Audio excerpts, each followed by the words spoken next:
Welcome everyone to Football Friday presented by Football Addicts Anonymous. Got the same crew here, no one special today. Just Chris and Hey, I again. I think we're pretty special. I try. I try. Uh got some news, not too many big things going on, but got a full slate of FCS action this weekend. We're gonna preview coming up, and then we'll end up with our AFC West mock draft, second to last one, I believe. Mm-hmm. Yeah, I don't remember. Yeah, we just got this and the NFC East, I believe, and that's Yeah, it. yeah. All right, let's get this thing rolling here.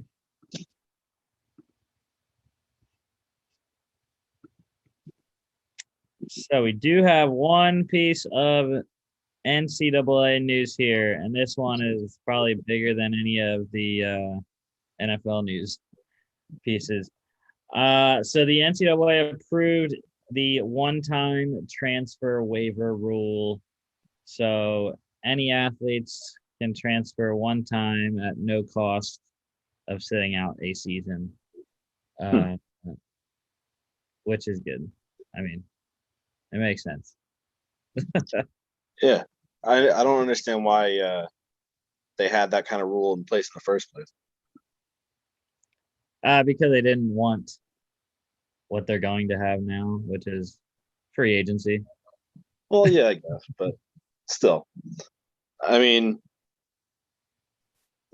there's more than just athletics behind it, though. Like, I know it's going to be probably 90% athletic related, but these players could want to transfer schools for the academic part of things instead of just the football side of things. But uh, yeah, I'm glad to see this be the case.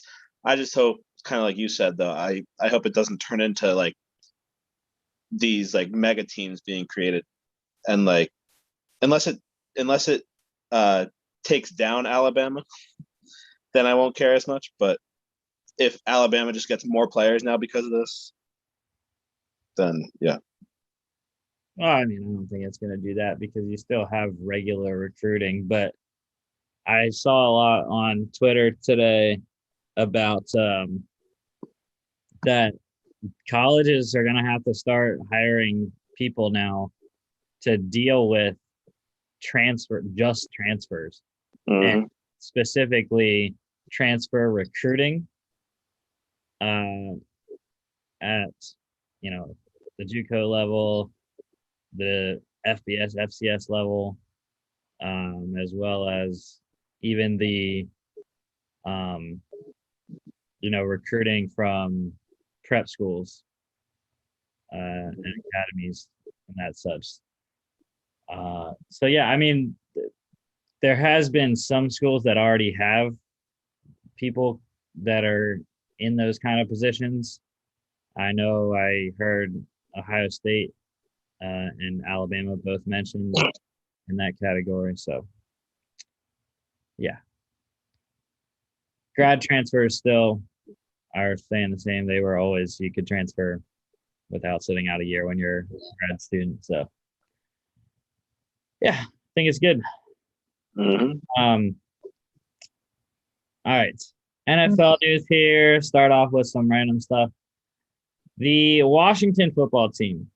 So they're keeping that name for the 2021 season and looking at possible name change in 2022.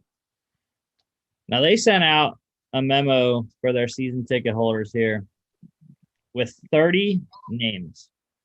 Uh, I believe it was 10, 10 names, um, and it was a different 10 names to each season ticket holder, which kind of doesn't make sense. I don't know why they wouldn't just put them all out there to every season ticket holder so you get the same option. But who knows why the Washington team does what they do.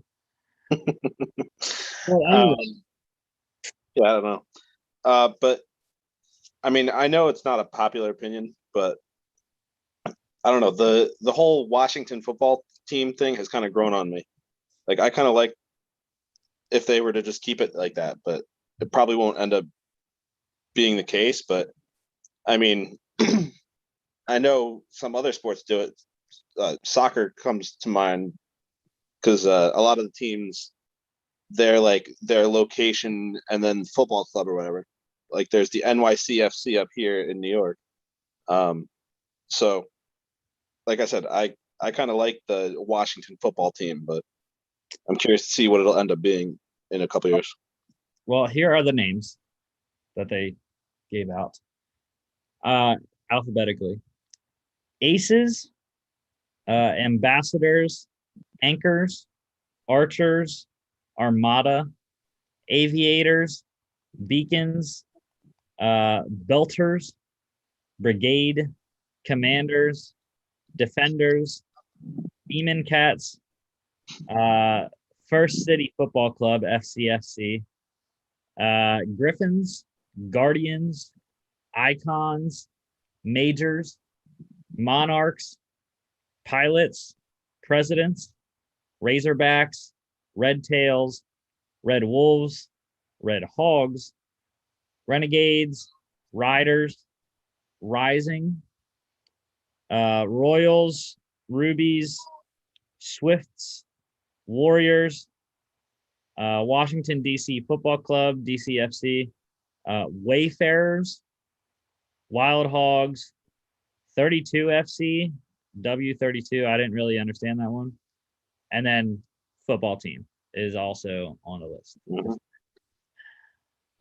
Yeah, So, I mean, I already said my piece about the whole keeping the name thing, but yeah, I didn't like majority of those ones that you just listed off. I mean, the one that I know they had kind of floated out there before settling for football team last year was Warriors, and I mean that kind of flows, Washington Warriors, but I don't know. I have five team names that I circled on that list that I liked. I like the Monarchs. I think that sounds pretty good. And that's sort of also an easy way to keep. I mean, all of them kind of you can easily keep the color scheme like they want to, but traditionally red was royalty color. So also red tails, going back to the I don't remember the whole story, but I know it was the first. Was it the first all African American flight squadron? Something like that. I don't know what you call the whole the group of pilots together, but yeah, going back to the red tails tradition, that sticks with the red, which I know a lot of people originally wanted to keep a part of the name as well. The other one, another one, Red Wolves. I just thought that would be pretty good. They could kind of copy Arkansas State's logo, and just use it as their own. Mm-hmm. Fourth one I had circled was Renegades. Kind of, I don't know the exact meaning of renegade, but I don't know. It sounded pretty good, and I'm pretty sure renegade is military related. Mm-hmm. So yeah. And then the last one was Warriors, like you said. I liked how the double W. Pretty good. Yeah. I don't know. It'll be interesting to see how that develops over the next couple of months or year or however long it's going to take. But like you said, they're planning on it being changed for the 2022 season. So that's not this upcoming season, but it will be next season, I think, right? Mm-hmm. Yeah. Yeah. And also Washington Warriors, they could literally just keep the same logo that they have now. Not the circular one, but the yellow W. Mm-hmm. Works perfectly. Mm-hmm. All right. Next thing here. So we still don't have an NFL schedule because for the second straight year, it is going to be released after the NFL draft, which I kind of like, anyways. Yeah. I mean, to me, the reveal of the schedule isn't as exciting as finding out like what teams you're going to be playing, which for the fans that are more more knowledgeable and more involved with the game, they kind of know before the opponents are released, they kind of know who they're going to be playing. But I don't know. Once I know who like my teams are playing the next year, I don't really care when. But Well, I think it matters, especially with the 17th game, even though we already know who the 17th game is playing against. mm-hmm. I think it definitely matters if you get an easy or hard schedule to start and easy to hard schedule to end. Yeah. So, and also if you get bad luck with the 3-game away stretch like some teams do every year, are you gonna play in London? Gonna play? I don't know if they're Only having. for the Jaguars. I don't know if they're having the Mexico game this year or not. I've not heard anything on that front, but if you're playing in Mexico, you got what are you? How many primetime games are you playing? Are you playing on Thanksgiving? So Yeah, and this year they could potentially be playing on Christmas Day too, because Christmas Day is Saturday this year. So good. I can annoy my family. They keep mad at me because I'm watching football. And I assume the season's going to be going into New Year's because New Year's Day is also Saturday. So yeah, that should be fun if they decide to play on that day too. Highly doubt it. All right. Let's see.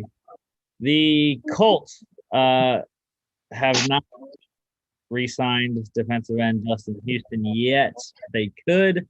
They said that they are looking into possibly re-signing him, but he did visit with the Ravens on Wednesday. So 2 teams in the market, at least for now, for Justin Houston's services. I don't know. He's been one of those, I feel like, more underrated players around the league since he's been in the league. I honestly thought he was a lot older than he actually is. I had to just kind of look it up right now, and he's only 32. I thought he was a little older than that. So Yeah. I think he still has some left in the tank. And whichever one of those 2 teams, if he goes to one of those 2 teams, that'll be a solid piece for them. Yeah, I think for Indy's sake, they should probably keep him. Mm-hmm. But, Ravens definitely desperate for a pass rush.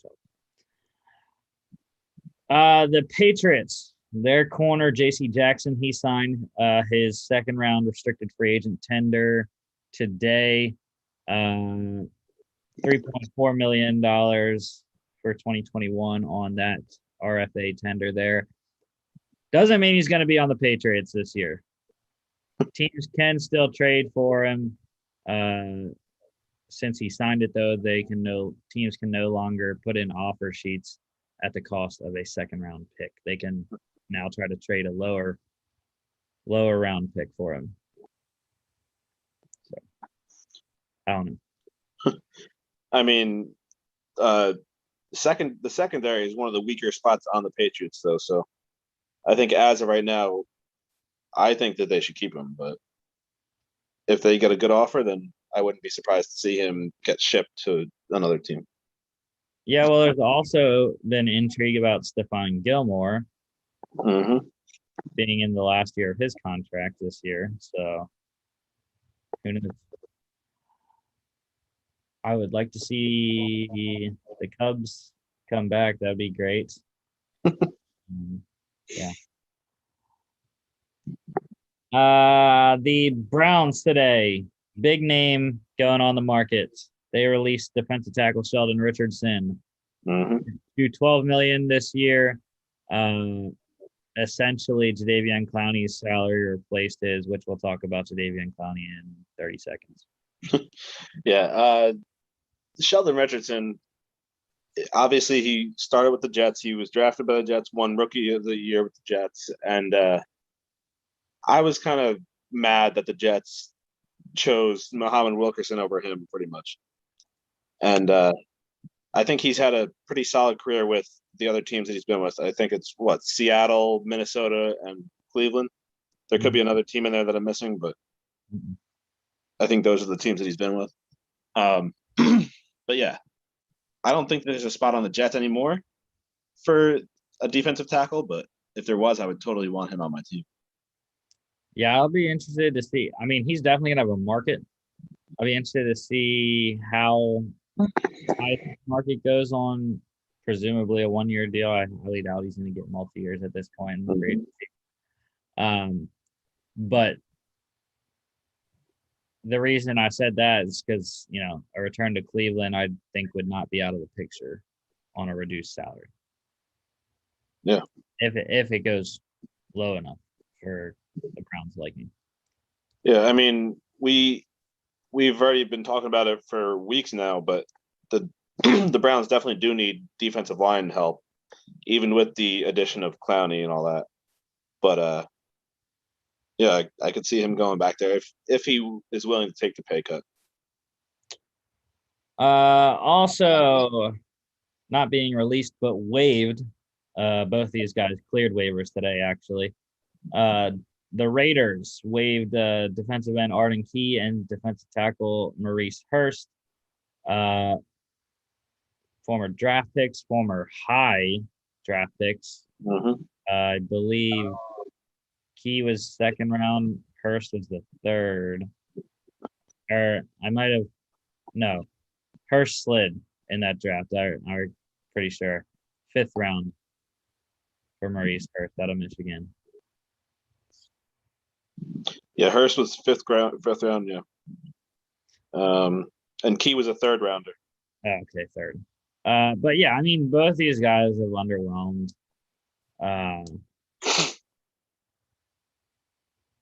Key has had off-field issues. Mm-hmm. Hurst just has not been that great. I mean, both I think are solid for anyone looking for depth on the defensive line. However, take a chance. All right. Some free agent deals here. Oh, actually, before I do that, I forgot. I have written down. There was a tweet from Kim Jones, I think it was, the other day that put out 6 players that were in play for the Giants at number 11. Obviously, there's more than 6 total, but these were 6 that she had just mentioned. Azeez Ojulari, Micah Parsons, Kwity Paye, Rashawn Slater, Patrick Surtain, and Jalen Waddle. And I think all of those guys definitely. I don't know. Azeez might be a little too high there. Yeah, it's a little too high for that. Or yeah, at 10, I believe. Mm-hmm. But yeah, a lot of options. Or no, at 11. I have it literally written down there. They're 11. Cowboys are 10. Anyways, yeah. All right, now for agencies. So we already said, but the Browns, they signed Titans defensive end Jadeveon Clowney 1 year, $10 million there. I was kind of surprised he got that much, but yeah, it is Jadeveon Clowney. Yeah, I mean, but at what point do you stop paying for his potential and start paying for his production that he's actually had?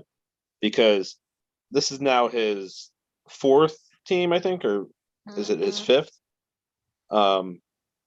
Technically, Seahawks, Titans, So yeah, it's his fourth team. And I mean, I don't think maybe his early years in Houston, but he never really produced in Seattle and never really produced with the Titans last year. So I don't know. Yeah, like you said, 10 million seems like a lot, but it is only a 1 year flyer, so who knows? Yeah, and people just keep making excuses. That's why he keeps getting paid. Uh, the latest excuse for paying Jadeveon Clowney this much is that he was running around with a bad knee last year in Tennessee. That's why he wasn't producing. So yeah, I don't know.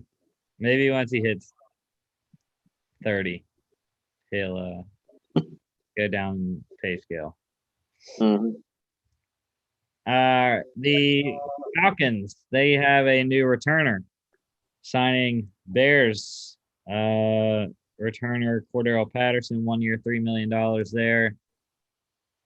Pretty solid deal for Cordell Patterson. Uh, Mhm. the question is what's he gonna do on offense? Is he gonna play running back like he did in Chicago, or is he gonna play wide receiver? I mean, I think he'll kind of be the Swiss Army knife of sorts that he's been. But I think he'll play more running back than he will receiver because, uh, I mean, I'm trying to think of who they even have at running back. Um, Brian Hill. yeah, is that it? Uh, So yeah, I think they definitely need help in the backfield. Um, but obviously, we all know that Patterson makes his money more in the return game, and I just find it funny too that he's kind of following in the footsteps of one of the greatest returners ever, possibly the greatest returner ever, and Devin Hester, going from Chicago to Atlanta there. oh yeah, we forgot. Dude, the Falcons signed Mike Davis. Oh yeah, that is true. They also have Quadri Olison, if that No idea. fits the bill there. You don't know Quadri? Former Pitt Panther, Quadri Olison. Yeah, No, I forgot that they got Davis though. That's a good pickup for them, but still, I think that he could still play a part on their offense. Though. yeah. I mean, Cordell Patterson in himself is one of the best returners, not punt returners, kick returners in NFL history. So another signing here, big, probably I don't know. I would say probably the biggest name. Maybe you could say Jadeveon Clowney was bigger, but James Conner going to Arizona 1 year, 1.75 million, 500,000 signing. Gonna pair with Chase Edmonds Mm-hmm. there. So Yeah, I mean that's a great deal for the Cardinals there. Uh, I mean, as you know, being that he was on the Steelers for however many years, when he's on the field, he's actually a very good running back. But that's his main problem is being able to stay on the field. So if they can get a healthy James Conner for most of the season, then I think that's a win for them. yeah, it'll be interesting to see what James Conner looks like. Uh, Considering this will be the first time he's playing football outside of the city of Pittsburgh in 8 years, because he went to Pitt as well for college. So yeah, Do they play Pittsburgh this year? I don't think so. I have no idea. Because that would have been kind of a fun story, not only for him but also for their new defensive end in J.J. Watt to go back to Pittsburgh. Yeah, I mean JJ got his game last year Yeah. with his brothers. Let's see. Speaking of his former team, the Steelers here, James Conner's former team. They had two re-signings here, quarterback Josh Dobbs and linebacker Vince Williams, both on one-year deals. And I know I didn't really read into it, but I saw something that said, what does the re-signing of Josh Dobbs now do for Dwayne Haskins' future in Pittsburgh as the potential third quarterback behind Mason Rudolph and Ben Roethlisberger? I don't know. I think they probably are going to end up having a competition, as much of a competition as you can for the third quarterback spot. I mean, the good thing about the Steelers is in training camp, Ben takes a lot of days off, so there's a lot more reps available for Mason Rudolph, Josh Dobbs, and Dwayne Haskins there. Yeah, I mean, I honestly think that there's even a competition for the backup. I don't think it's Mason Rudolph's job. So I think that like Mason Rudolph could potentially even be the one that's the odd man out there. I highly doubt it. Just by the way he performed in Week 17 against Cleveland, yeah, there's absolutely no way anyone is the backup other than Mason Rudolph this year, unless Dwayne Haskins absolutely just crushes training camp, which I don't foresee happening. Neither do I. But the other one there, the Vince Williams signing, I thought was very good for the Steelers. They were lacking inside linebacker depth. Devin Bush coming off the torn ACL, had released Vince Williams before, got him back on reduced contract. But yeah, I mean, I was actually fine with Vince Williams not being there anymore. I think he's old now. He's slow. He's not going to cover. He sucks in pass coverage. He's way too slow. Yeah, he's so slow. He can't cover. That's why I liked, even though it sucked that Devin Bush got hurt last year, I thought it was very good because it showed what Robert Spillane could do. And I really like Robert Spillane. One of the memories that just popped in my head from him last year, just crushing Derrick Henry on the goal line to stop him for a touchdown in Tennessee. So, yeah, I think they're all right. I don't think Vince Williams is necessarily going to start. I think Spillane is probably going to be there with Devin Bush, unless they draft someone else. But now, you said you're okay with Vince Williams coming back, though. But are you okay with him over somebody else that they also lost in Avery Williamson? Like, would you rather have Williamson or Williams? I mean, Avery Williamson really didn't do much for the Steelers when he came in. He made a couple plays, but I didn't see enough to really like him that much. So, but yeah, I mean, I would rather have Avery Williamson than Vince Williams. Like I said, Vince Williams is slow, very, very slow. Old and slow now. And he's an older school kind of linebacker. He's a bigger guy. But Vince Williams is great as a 2-down linebacker. First and second run stop, perfect role for him. The Seahawks, they signed Cowboys defensive end Aldon Smith to a 1-year deal. Very solid signing for the Seahawks. Low risk, high reward type deal. Oh yeah, they've been lacking the pass rush for a while now, and they've tried a bunch of different players, and it hasn't worked out yet. Who knows? Maybe Aldon Smith is the one they've been looking for. Like you said, low risk, high reward. So smart move on that part. And you look at what the Seahawks have now at the pass rush. So they have Aldon Smith. They have Carlos Dunlap, who they re-signed. They also have LJ Collier, who they drafted in the first round. Their second round pick from last year, Darrell Taylor, is also there.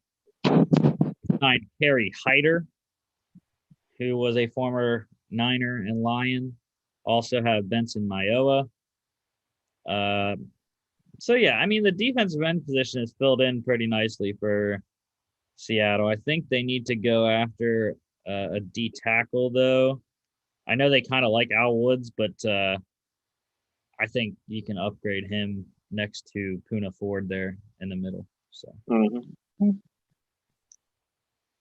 the Texans here sign another player. What's new? What is new with the Texans? So they signed Packers guard Lane Taylor to a 1-year deal. He's coming off a torn ACL. I mean, I think if he's back, I don't know. I don't remember when Lane Taylor tore his ACL, but if he's back, I think Lane Taylor is probably a day one starter for Houston on the there for whoever their quarterback is. Yeah, I mean, I'm trying to think. I don't even know who their guards were last season. So, but yeah, Lane Taylor, if he's back to form, is a good signing for them, even if it is just a 1-year deal. Yeah, right now, ESPN has it as Max Sharping and Cole Toner, with Lane Taylor backing up Cole Toner right now. They also do have Justin McCray as well, former backup for, I believe, the Packers as well. Maybe. Yeah, I don't remember if he was or not, but oh no. Oh yeah, I was right. Yeah. 17 to 19, yeah. Played for the Packers. Anyways, I have this picture here. The Texans have now signed 30 free agents, re-signed 9 guys, and traded for 4 others. So here is the list of free agents that they have signed. Tyrod Taylor, Philip Lindsay, Mark Ingram, Andre Roberts, Chris Conley, Chris Moore, Alex Erickson, Dante Moncrief, tight end Anthony Auclair, tackles Justin Britt and Cole Toner, guards Lane Taylor and Justin McCray, defensive tackle Malik Collins, Vincent Taylor, Jaleel Johnson, defensive end Derek Rivers, linebackers Kevin Pierre-Louis, Jordan Jenkins, Joe Thomas, Christian Kirksey, Tay Davis, Hardy Nickerson, Kamu Grugier-Hill, corners Terrence Mitchell, Tavir Thomas, Tremont Smith, Desmond King, safety Terrence Brooks, and punter Cam Johnston. 9 guys re-signed here: David Johnson, Dontrell Hilliard, Buddy Howell at the running back position, tight end Pharaoh Brown, center John Weeks, tackle Roderick Johnson, corners Vernon Hargraves and Cornell Armstrong, safety AJ Moore, and then they traded for quarterback Ryan Finley, tight end Ryan Izzo, tackle Marcus Cannon, and defensive end Shaq Lawson. I don't know what Houston is trying to do here, but I mean, just looking at some of those positions, like the running back position, you'd have to think that not all those guys are going to make it on the opening day roster. I don't think that they go in the season with Mark Ingram, David Johnson, and Philip Lindsay all on the team. I mean, they could, but I just don't see it happening. And a couple other of the positions too. But the wide receivers are ridiculous. Mm-hmm. Brandon Cook, Randall Cobb, Kiki QT, Chris Conley, Chris Moore, Andre Roberts, Dante Moncrief, Alex Erickson. I mean, those are all the notable names. Mm-hmm.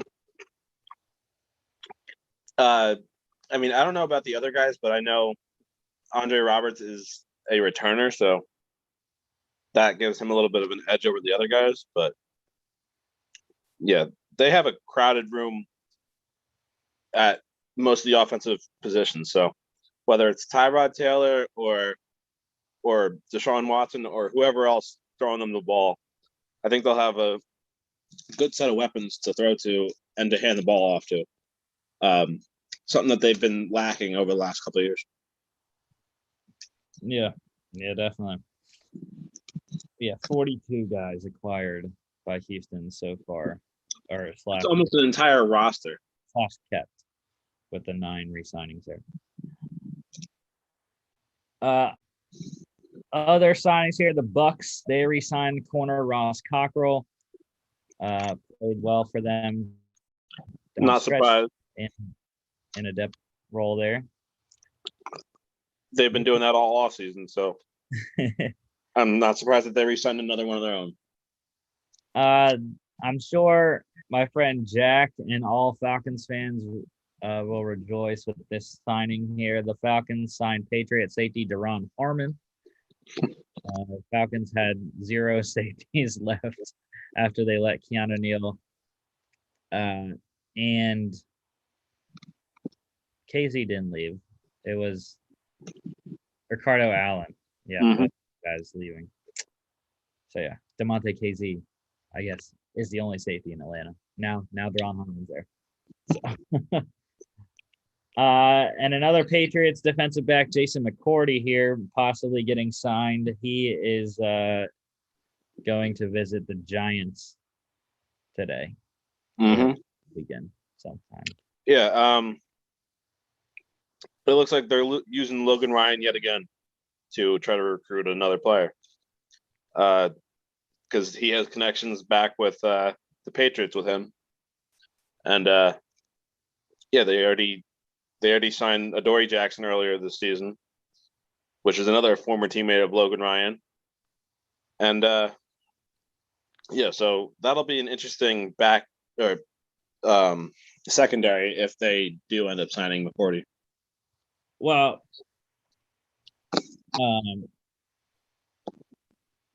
yeah, Logan Ryan was with the Titans with Jason McCourty. I don't think Jason was on the Patriots when Logan was on the Patriots, but yeah, they had the Titans Patriots connection with Logan Ryan, but they also have Rutgers connection with Logan Ryan.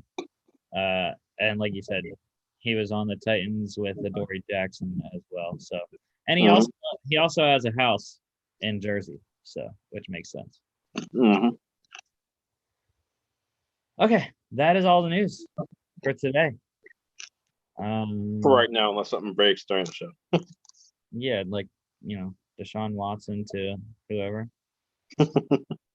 Anyways, all right, let's go over these game previews here. We do have some unranked matchups this week.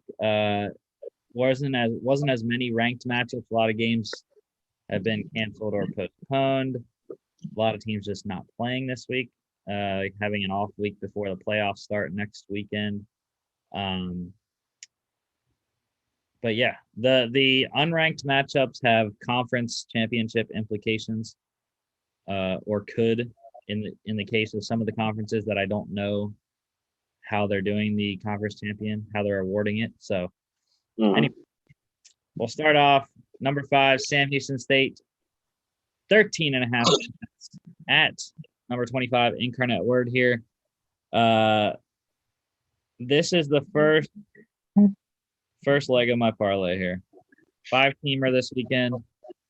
And it's I don't know if many sane people would take the wager that I have on Sam Houston State Incarnate Word, but I did it anyways. So the over-under for this one, right now it's sitting at 76.5. So unfortunately, I got it at 77 when I put my parlay in on Thursday night yesterday. So I took the over 77. I mean, Sam Houston State has proven that they can get close to that by themselves in the game, scoring 71 for their season high against Nichols State, 71-17. Yeah, but I mean, Yeah, I think that they could do it, but I expect them to score more in the 50s, um, which would mean that uh, that Incarnate Word would have to score like 20 points. And I mean, I think that can happen. Well, look, I go ahead, keep going. well, I was just gonna say this is an unusually high over under, but it's one of those rare cases where I would agree with you and I would go over. Well, look, I actually did some research on all my picks this week. Granted, I did the research after I put the parlay, but I wanted to have some numbers to back myself up here. So the series has been a short one here. It's only been 7 games between these two. Sam Houston State's dominated 6-1. Only win for Incarnate Word coming in 2018. Sam Houston's averaging 48.9 points per game, 23.4 for Incarnate Word. So that obviously does not get you to 77. That's 71, 72. Mhm.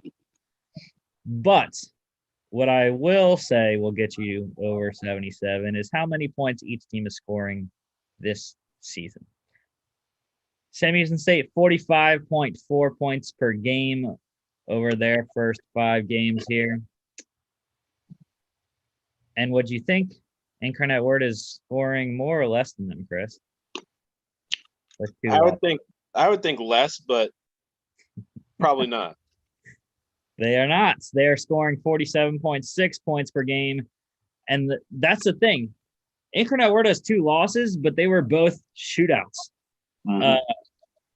They scored 45 in that 75-45 loss to Nicholls State. And their other loss, they scored 47 last week in a 49-47 shootout against Northwestern State. The lowest amount of points they've scored this season, 42 in a 42-20 win over Lamar. I mean, yeah, this is the kind of team that kind of like gets lost in translation because, I mean, they're like you said, their record is only 3-2, so you don't really pay attention to them as much. And because they already have 2 losses, you think, oh, it's going to be an easy pushover game. But no, I don't know though. I still think that Sam Houston State, their defense is good enough to hold the they're the Cardinals, right? Yeah. I think that Sam Houston State has the defense to hold the Cardinals to their lowest score of the season. Granted, that could still be in the 30s, but Yeah, and the thing that I really like the over for on this one is the Incarnate Word defense is terrible. The lowest amount of points that they've given up is 20, and they did that twice in the first 2 games. The subsequent 3 games, they've given up 45, 75, and 49. So it's setting up for Sam Houston State to have a very good offensive day with Eric Schmid, Jaquez Ezard there, which is why I like the over. Like I said, I think 50s, 60s for Sam Houston State is in play. And if I'm hoping Sam Houston State's defense doesn't bow up because they have in every game except for one. They gave up 38 the first game to Southeastern Louisiana. They haven't given up over 17 since. So that's what kind of scares me. But I think the offense is too good. Yeah, I was gonna say they haven't faced an offense like Incarnate Word, so they did. Nicholls State. That's who they gave up 17 to. Yeah. So, yeah, I don't know. Might be crazy, might not, but we shall see. This one is 12 o'clock ESPN Plus tomorrow. all games on Saturday, no more Sunday games. All right, next one here. Number 7, Delaware at number 10, Villanova.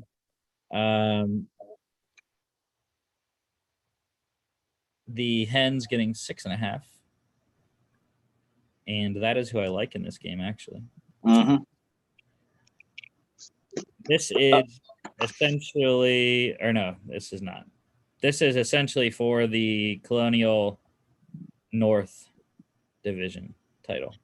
Wait, the Delaware game last week, wasn't that the game that had the spread of like 30 points?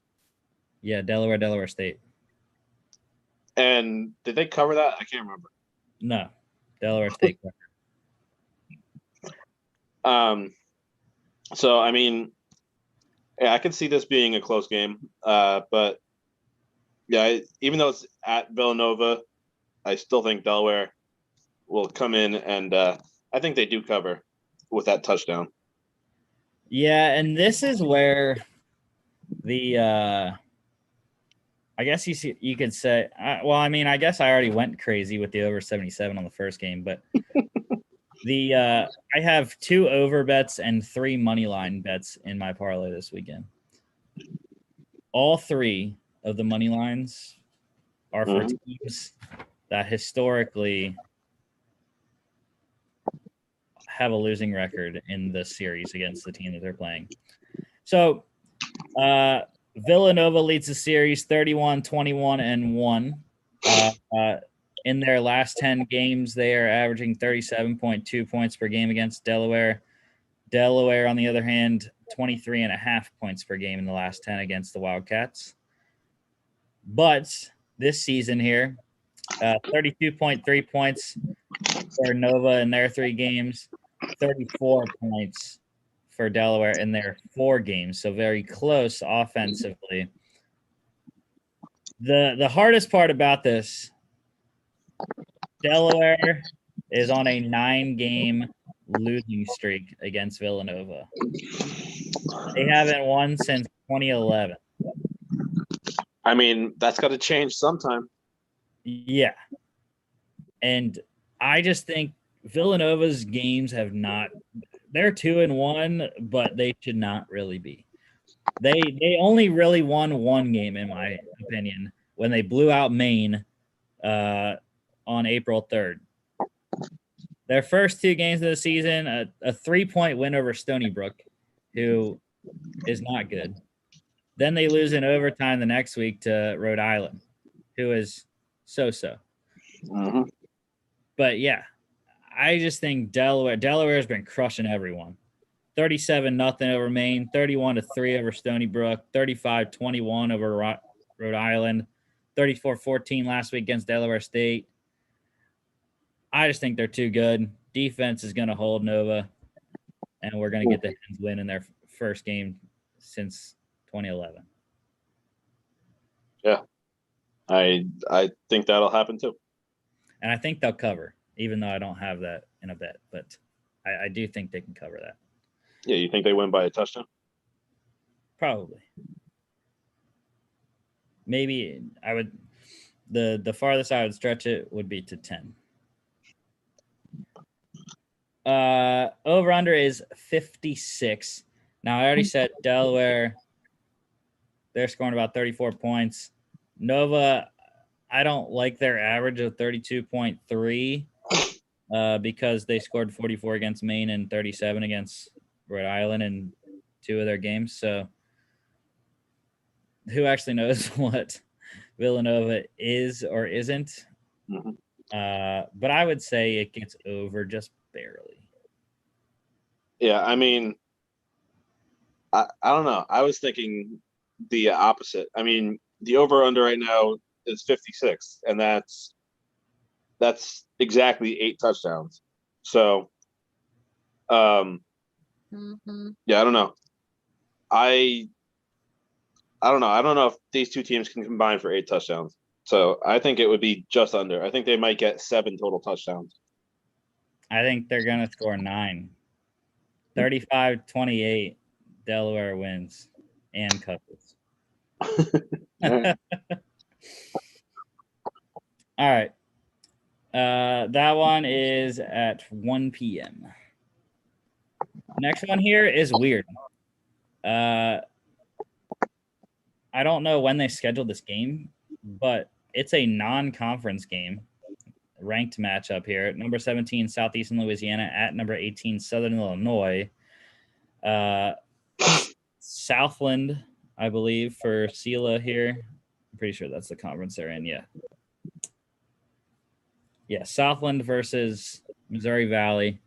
I do not have this one in the parlay, but yeah, I don't know. The Southeastern, they're coming off a massive win over Nichols here. SIU, they haven't played since March 27th. Last two games canceled.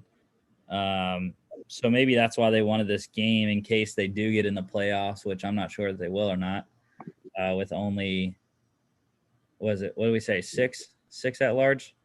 Mm-hmm. So I mean, with six possibly they could, but yeah. Southeastern has nothing to play for. Neither of these teams really have anything to play for except trying to get into the playoffs because Sam Houston already won the Southland, and Southern Illinois doesn't have a chance at the Missouri Valley anymore. So, yeah. I mean, I'm kind of surprised that Illinois is favored in this one. I kind of like Southeastern Louisiana in this one to not only cover the spread but to win this game. I'm on the opposite side. SIU is battle tested. They have 2 top 5 wins this year against Northern Iowa when they were ranked there, and they also beat 1 North Dakota State this year. So yeah, the Salukis are in a better conference. They're more battle tested. Their defense is very good. They're going up against a very good offense in Sela here. But I think being at SIU, I think is the difference. I don't know if they cover or not, but yeah, I'm rolling with the Salukis. All right. Well, we'll have to see who's on the right side of that one. Over under is big once again, 62.5 here. I'm going under. Like I said, SIU defense very good. Yeah, I think it'll be close, but it won't get there. 1 p.m. ESPN Plus.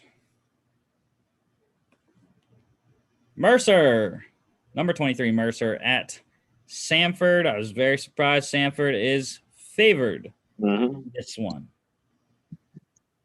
But in my parlay, this is the second money line I have. I'm rolling with the Mercer Bears. They are on a 4-game win streak. They are 5-2 now in this spring season, 0-3 in the fall. That was 2 FCS opponents. They lost to Jacksonville State and Abilene Christian. They also got annihilated by Army. But yeah, so Samford, like I said, all the money line ones I have, the teams that I picked do not have a winning record against the team they're playing. So Samford, this is another short series, only 6 games played. Samford is 4-2 in these ones, 28.2 points in this series, 21.2 for Mercer. So very close games. This year, Samford averaging 39.7 points per game, 28.1 points for Mercer. 2 notes, though, to go along with those stats. Mercer has won the last 2 games of the series. Samford started off 4-0. Mercer's came back the last two years in 18 and 19. Also, on Mercer's 4-game win streak right now, they are only allowing 20.8 points per game, so almost 20 points lower than Samford's season average in their 6 games. Yeah, I mean, something's got to give, whether it's Mercer's streak both this season and in the in this matchup in particular, or is it going to be Samford's high-powered offense this year that's going to be stopped?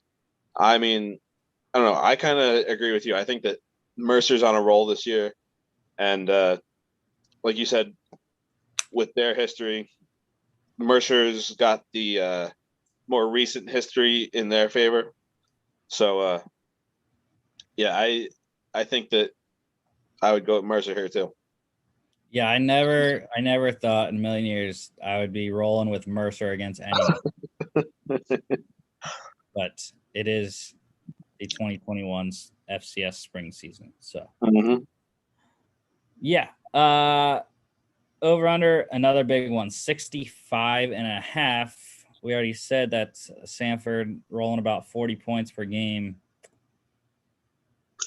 But I don't think so. Like I said, Mercer's only given up around 21 in this 4-game win streak right now. So yeah, I think that this game's going to be a close game, and they both score in the 20s, so that definitely wouldn't hit the 65.5.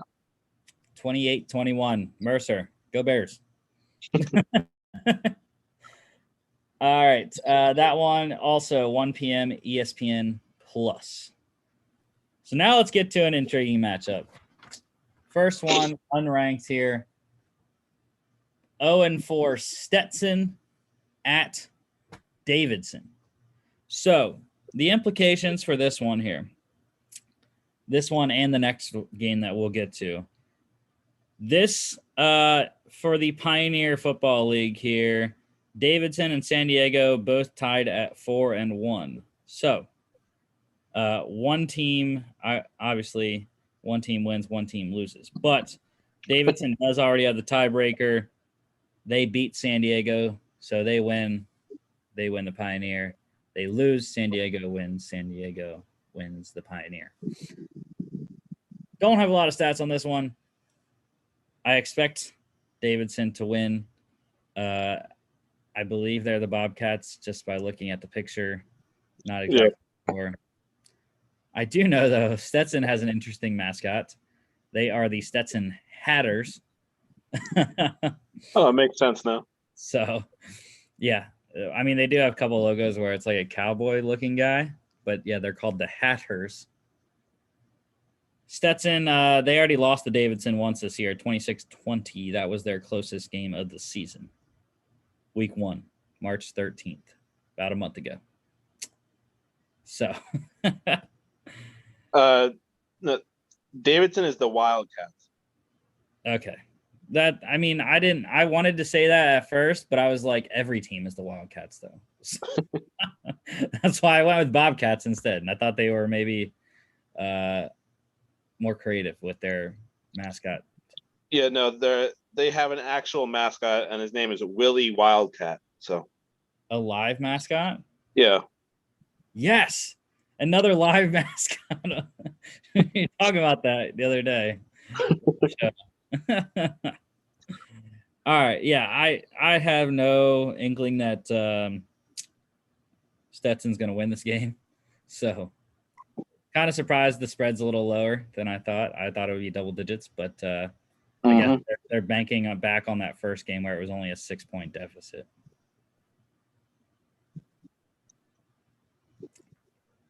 Yeah, Stetson's been rolling.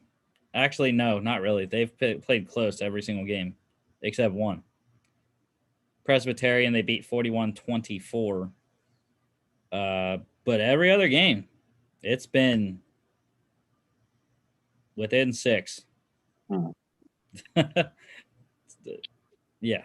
So San Diego and Stetson, both 6-point wins there. So, hey, let's go ahead and take Stetson plus 8.5. Yeah, I was going to say, I think that it'll be a close game, but I don't know. I don't know if they're going to get to that over-under. Yeah, over-under 49. 46 in the first matchup between these two. The only difference about this one than that one is the first game was at Stetson, not at Davidson. No. So, but yeah, I agree. Under on this one. I was just looking at the passing leader, the leaders here for each team. My Lord, Stetson's quarterback. What a touchdown interception ratio. 3 touchdowns, 8 interceptions. Yeah. So yeah, that's not good. maybe he'll keep it. He'll keep the under for us.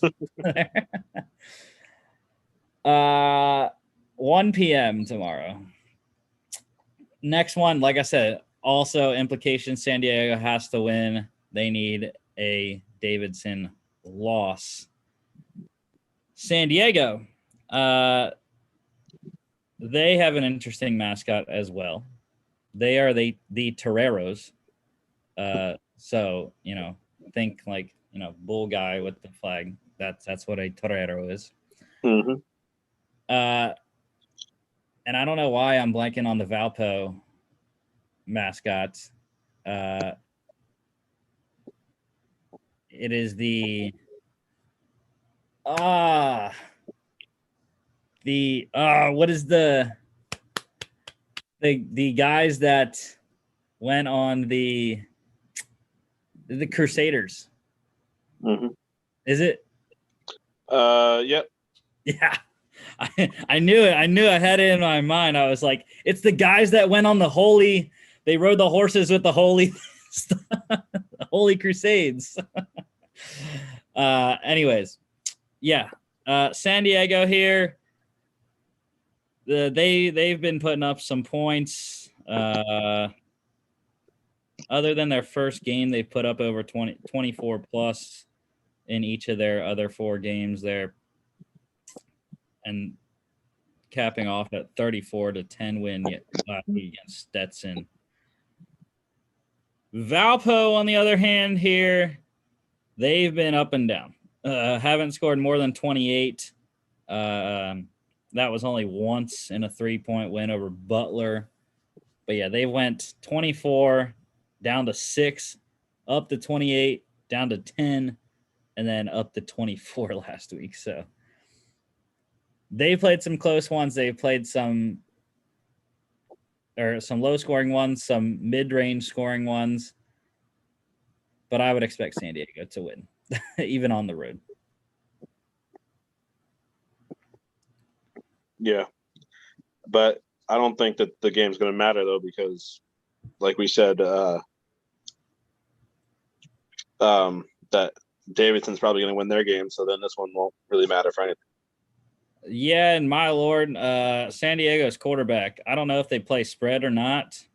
I would hope they would, considering he has 173 pass attempts in 5 games. Throws for 1,385 yards, 8 touchdowns, 9 picks. 1,385 yards in 5 games. That is ridiculous. That's getting up there. So, that's up probably 280s around there per game. Mm-hmm. Yeah, so that's pretty good. Even though, I mean, I know there's offenses in college that throw for freaking 400 yards per game. Whatever. I still think 1,385 in 5 games is pretty good. Yeah, it is. This one over under is 49. Same as the Davidson game. Yeah, but I think this one has a better chance of making it to 49. Yeah, I agree.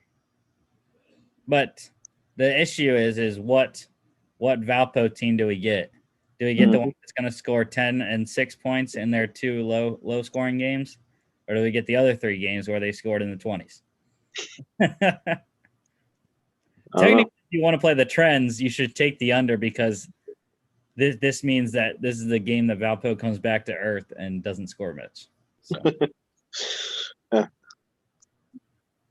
I would go under, though. 1 p.m. ESPN 3. All right, back to ranked matchup here. So Mercer's game, their conference situation here in the SoCon, they need a win over Stanford. and they need VMI to lose against the Citadel. I have both Mercer and VMI winning. So VMI will win the SoCon if that is the case. But yeah, number 19 VMI hosting the Citadel. 6 points. Kind of surprised with that. But when I looked at the history between these two, it makes a lot of sense. Chris, do you have any comments before I rant about the series history between these two? Well, I was just going to say the same thing that you did. I'm surprised that it's only a 6-point spread. Like, forgetting about the history and everything, these two teams are having completely opposite seasons this year. I mean, obviously the Citadel played a few games back in the fall, but four games. Mm-hmm. Yeah, and but still, even without those 4 games, I assume they lost all of them, right? So they would still be 2-5, which is not a great record. And VMI is 5-1. Granted, that loss was only last week, right? Or was their most recent game? I think.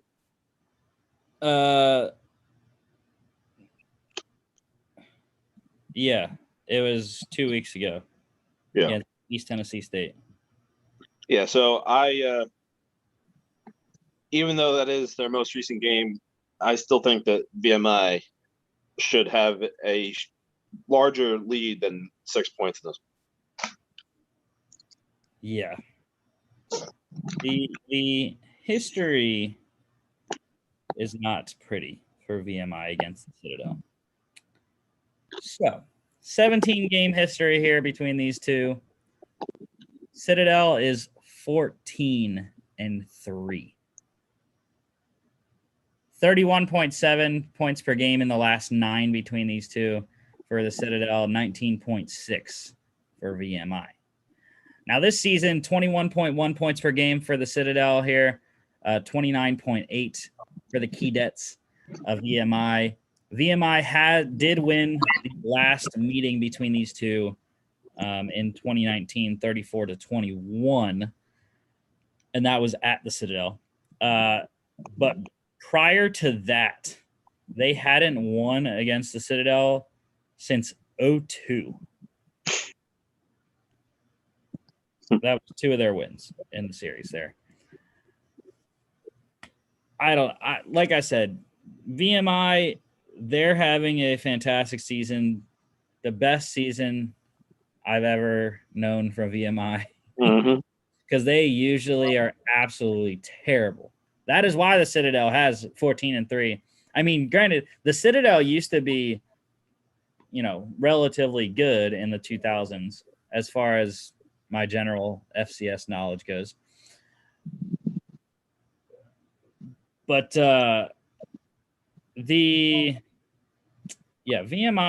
they lost their last one, but like I said, that was 2 weeks ago. They've had that time to rest now. The Citadel, this is kind of scary, though, because the Citadel is on a 2-game win streak. They beat Wofford 28-24 2 weeks ago. Last week, they beat Furman 26-7.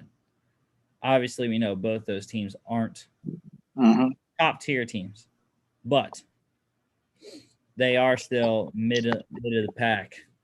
But yeah, I think the rest for VMI, the fact that it's at home, I think helps them a lot, and they get their second straight win in this series. Yeah. Yeah, I mean, other than that history of the Citadel beating up on them, I don't see any other reason why VMI should lose this game.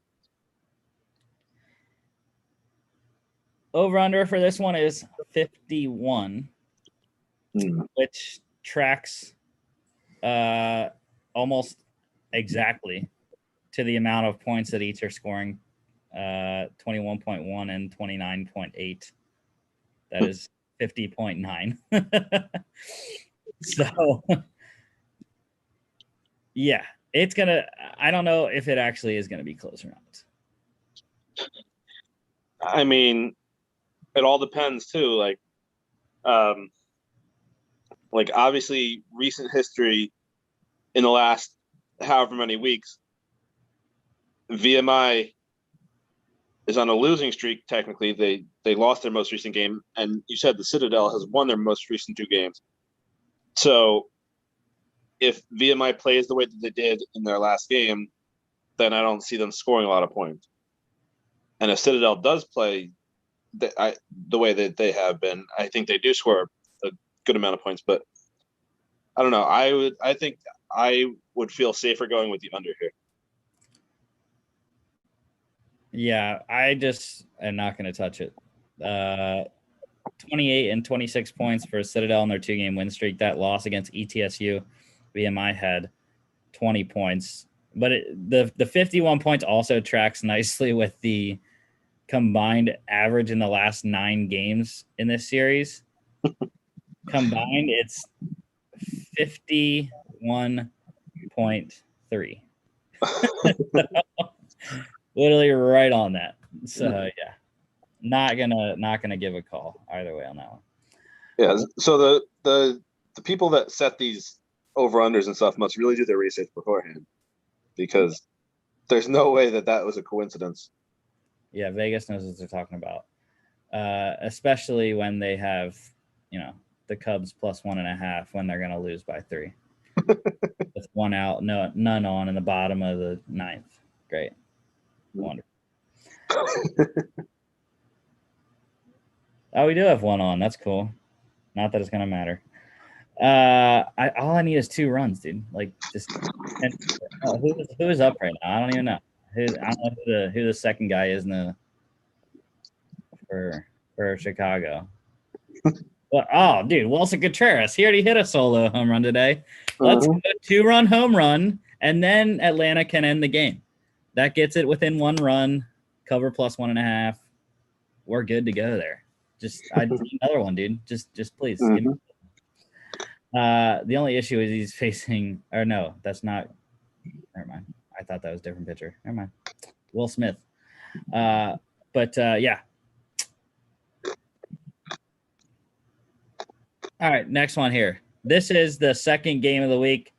I think the first game of the week is not actually Delaware Villanova, even though I think that game will be close and it's a top 10 matchup. I think the first game of the week is actually Sam Houston State Incarnate Word because of the fireworks it's going to bring. This one, though, is definitely the second. So I'll go Sam Houston State Incarnate Word in the 3rd slot. Next one here. Number 11, Richmond at number 1, James Madison. This is the 2nd slot here. We'll get to the top game of the week in a little bit. But, yeah, should be very good. This is for the CAA South Division title. And JMU hasn't played in a while. They haven't played March 27th. Last time they played. So almost a month. Yeah. So Richmond, on the other hand, they actually, I thought they had played more recently. They are the same. Both have not played since March 27. So it's even ground on the rest front there. I just cannot pick against James Madison, though, especially when it's at home. I don't know about the 13, but yeah, I have to go with the Dukes. Yeah, I mean, yeah, you have to go with James Madison here, especially with them being on even playing field with the amount of time that they've had off. But yeah, James Madison's the number 1 team in the country, and they are home, so those are 2 big advantages for them, obviously. I don't know about the 13, like you said, but like these 2 teams are obviously both really good. They're both undefeated, although I can't think of Richmond's season off the top of my head, like how good they've been in their 3 games. But I know James Madison's obviously been very good in their 4 games. So, well, Richmond's played 3 games, but they've only played 2 teams. They beat William and Mary 21-14. Then they played 2 games against Elon, separated by 2 weeks. They beat Elon both times 38-14, 31-17. We know James Madison had trouble with Elon their first game. I don't think they didn't ever get to play the second game. But yeah, only a 3-point win over Elon back on March 6th. But they did roll William and Mary in their last game 38-10, 36-16 against Robert Morris, 52-0 against Morehead State. Mm-hmm. So yeah. So I don't see. I mean, I shouldn't say I don't see a scenario where Richmond wins this one because, like I said, Richmond is a good team themselves, but James Madison, there's no reason they should lose this one. Oh, I thought he was gonna get a strike out there. Never mind. Hold my breath. Down to the last out, dude. Down to the last out. It's not gonna happen. And that's when some of the best baseball happens. Anthony Rizzo's up at bat. 1 on, no outs. Walking a single today. 1 for 3. Full count. Not gonna happen. I have not. I mean, I don't watch a lot of baseball, but I believe Anthony Rizzo is not a slugger. He used to be. Well, he better be now. Oh, and he walked. Cool. 2 on, 2 out. Let's go. now Chris Bryant's up. He's probably your best bet at hitting the home run. Are you sure it's Chris Bryant? Yeah. Unless they're pinch hitting for him. Okay. Just making sure. I mean, I don't know what the guys look like with everyone wearing 42. I don't know. Yeah, so this one, the over-under here is at 50.5. Actually, I forgot to say, the line is actually down to 9.5 now for JMU. So I would take that 9.5 for James Madison. Mm-hmm. Over-under is 50.5. Let's go over. Yeah, I would go over with that one. I believe in the 60s, possibly, depending on how Richmond plays. 2 p.m. tomorrow here. This is the marquee main event. If you don't watch any other FCS game this weekend, sit down at 3:30 tomorrow on ESPN Plus and watch this masterpiece. Now, I said it was going to be a masterpiece when North Dakota State played North Dakota as well. North Dakota State rolled North Dakota. And it just irks me that North Dakota State gets all these breaks. They play the best teams that they on their schedule at home. Like, it's really not fair because the Fario Dome always gets lit up. North Dakota State fans are crazy. So, yeah, it's really not fair that they get a home game. In this one, I kind of wish it was a neutral site, but we don't have that luxury. Your thoughts, Chris, before I get into the series? I mean, yeah, this is probably on paper, it should be the best game of the week here, but I don't know. Both of these teams have had some bad games despite the records. So, I don't know. It could end up being a very one-sided game, one way or the other, or it could be a very competitive game. It's kind of hard to tell with this one. Yeah. So, as you would think, North Dakota State leads the series, 63, 42, and 5. Very low-scoring games, though, in the last 10. North Dakota State's averaging the 27.4. South Dakota State 16.4, and oh my Lord, we had the bases loaded, 2 outs, bottom 9. I'm so scared because it's 1 pitch away from a fly out, and I think Will Smith is getting taken off the mound. Hopefully not for Craig Kimbrell. Probably. I know. I will be sad because it'll take 3 pitches and that'll be the game. Yeah, but last time, like I said, very low scoring games. South Dakota State is 2-8 in the last 10. The thing that included 3 playoff games between those two, all in Fargo.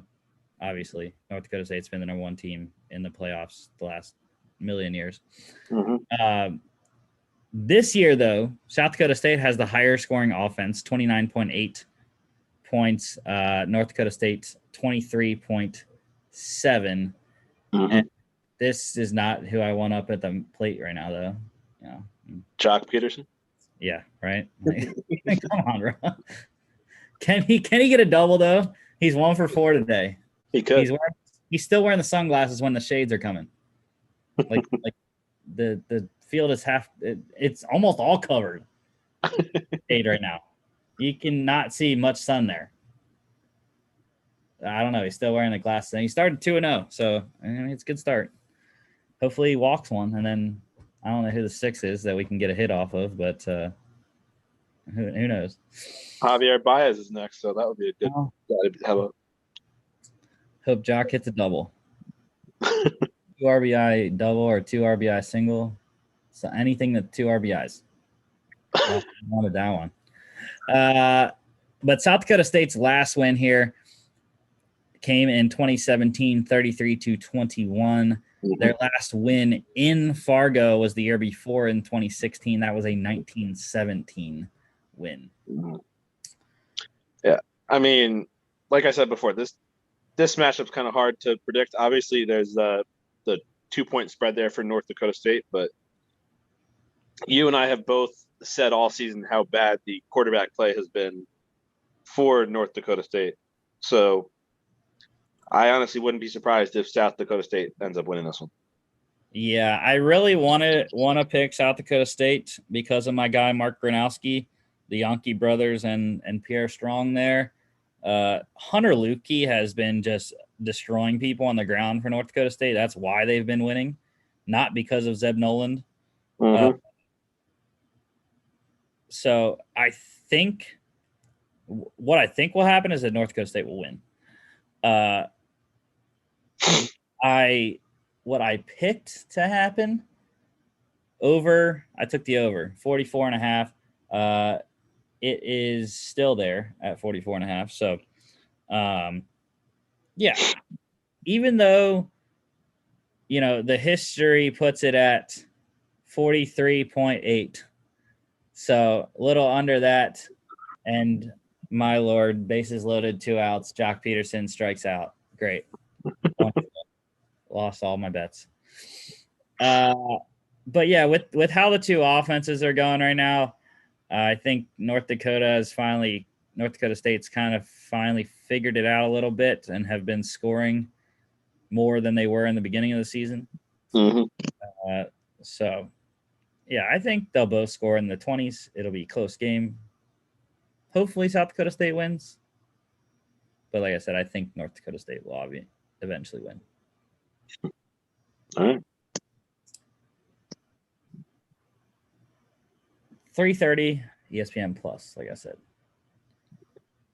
Okay, now I don't have to watch any more baseball the rest of the day. I don't have any more baseball.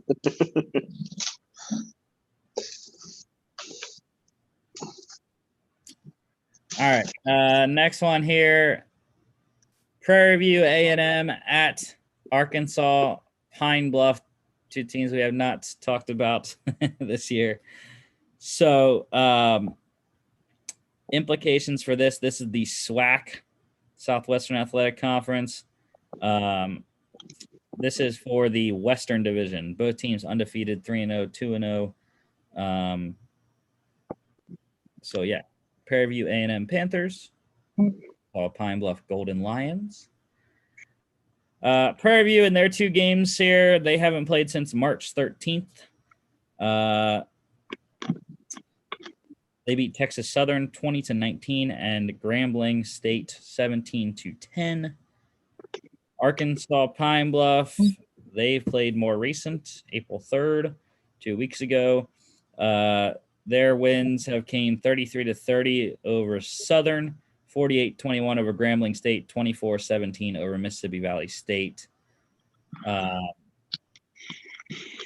So yeah, very, very tough. Obviously, a 1-point spread here. I'm gonna go with the home team though, Arkansas Pine Bluff. They've just scored more and they Yeah. won by more. Prairie View has barely beat the two teams that it played. So Yeah, I mean, I know absolutely zero about these two teams.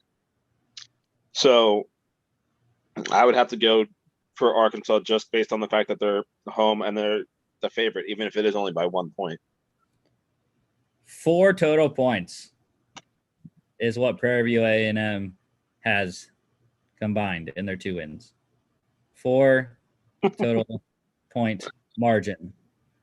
They're +4. That is it in 2 games. That's tough. Whereas Arkansas Pine Bluff is 37 +37. So yeah, let's go with the Golden Lions. Win that SWAC. What did I say? South or West? West. They're an East-West conference. So this one over under is 52. I'm going under. I do not believe in Prairie View's ability to score. Mm-hmm. Yeah, I agree. 4 p.m. tomorrow. Next one here, South Carolina State at Delaware State. This is for the MEAC, and this is a de facto conference championship game, considering only 3 teams were playing in the MEAC this spring: South Carolina State, Delaware State, and Howard. Howard is 0-2 in the North, which is Delaware State's division. So this is, like I said, the de facto MEAC championship game. Mm-hmm. Now I'm going to go with South Carolina State. They've put out some NFL prospects before. Plus, I don't believe in Delaware State at all. Obviously, they got rolled by Delaware last week. They already lost. They played once already this year. They lost to South Carolina State 17-9 on March 13th. So, yeah. South Carolina State's lone loss, however, that came against Alabama A&M, where they got crushed 31-7 on March 6th. Oof. They beat Alabama State on April 3rd, 14-7. Yeah, this one, I mean, this one seems kind of tough. I mean, Delaware State, they did obviously cover against Delaware last week, but that was because it was a 30-point spread. But yeah, I think that South Carolina State has this one. Like you said, they have historically had the better teams and the better prospects, having a few NFL alums, but just this year alone, though, I think that South Carolina State will have this one, even though it is in Delaware. Yeah. All right. This one is 41.5 for the over-under. I'm going under. Mm-hmm. Low scoring. They're not going to get to 20 either team. Mm-hmm. But yeah. 6 p.m. ESPN 3. All right, last game here. Alabama State at Alabama A&M. A&M getting 4.5 here. And this is for the SWAC East Division. Alabama A&M 2-0. Alabama State 3-1 in division play there. Or in conference play, I should say.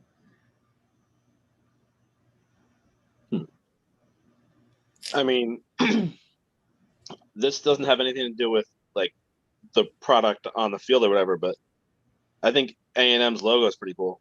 Kind of looks like a monster or something there with the M in the middle. So if their logo is any representation of the actual team, I think that would mean that they're ready to go. Yeah, and you really need to take off a win from each of these teams because Alcorn State decided to withdraw from the spring season, and the SWAC penalized Alcorn State by giving each team that Alcorn was supposed to play the rest of the season a 2-0 forfeit win. Yeah, Alcorn never even played a game. They postponed all their games and then eventually withdrew. So I don't actually know if it was the SWAC conference that made the forfeiture decision or if Alcorn State just wanted to give other people wins and themselves losses. I don't know why you would want to give yourself losses for your program, but yeah, because essentially Alcorn State went 0-6. So yeah, but the win, the other games for Alabama State, they lost 24-21 against Southern. That was that FCS kickoff game for the spring season there, week 1. They beat Jackson State 35-28, lost to South Carolina State 14-7, and then rolled over Mississippi Valley State 42-17 last week.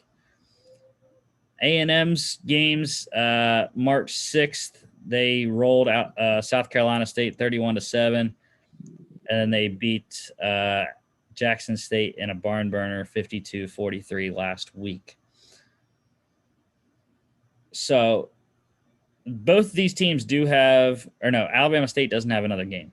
Alabama A&M does have another game next week.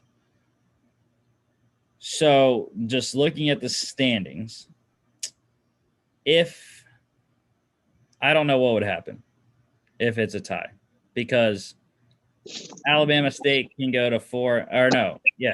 If Alabama State wins, they win this. They win the division because there's no way A&M could catch up with only 2 conference wins. They would only be able to get to 3-1 with a win. Mhm. So yeah. But yeah, I would probably go with Alabama and A&M. They're a pretty strong program there. Alabama State's been up and down. So Yeah, I agree. I think A&M definitely will have this one. over under is 50.5. Gonna go on a limb. Over. Yeah, I'll go with you. Yeah, that's probably gonna work. 7:30 national television, ESPNU. All right, that's all the games we have for today. So just to recap, my parlay, 5-teamer this weekend.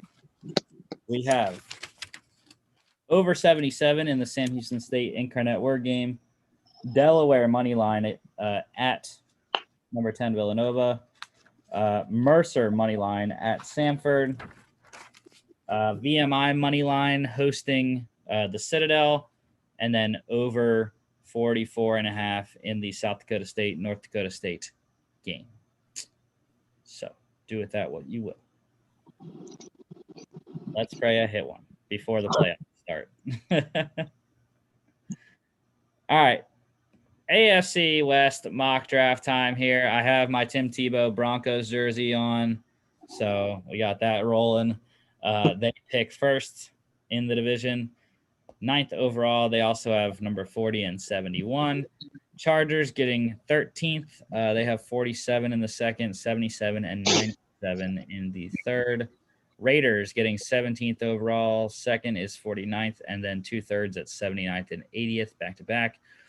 And then Chiefs finish it out 31st, and then 63rd in the second, 94th in the third. So have to bear with me because I did not have the mock draft simulator set up yet. Totally forgot about that. That's all right. I do have our results from last week. They're still up there. All right, here we go. If it lets me click it. Chiefs. Come on. Broncos.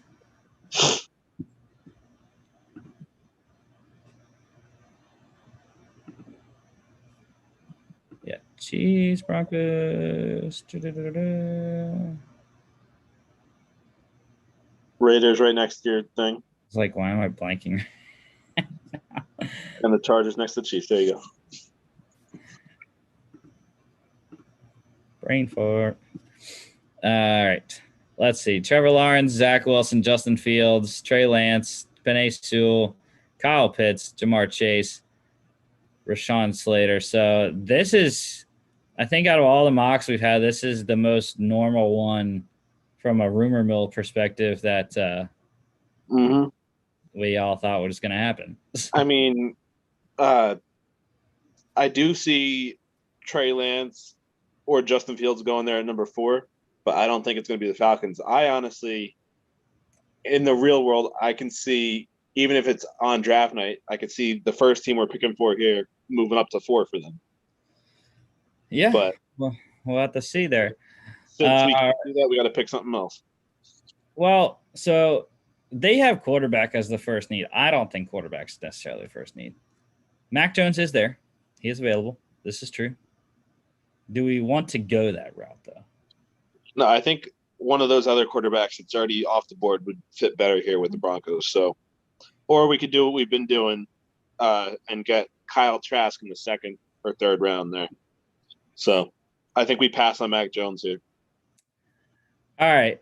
Well, if we're going to do that, I think it has to be one of the corners, Surtain or J.C. Horn, I think. We could also go – Micah Parsons is also available, which is interesting. But I think they need secondary help. They did get Kyle Fuller, so they have one spot locked down. But his was only a 1-year deal, right? Correct.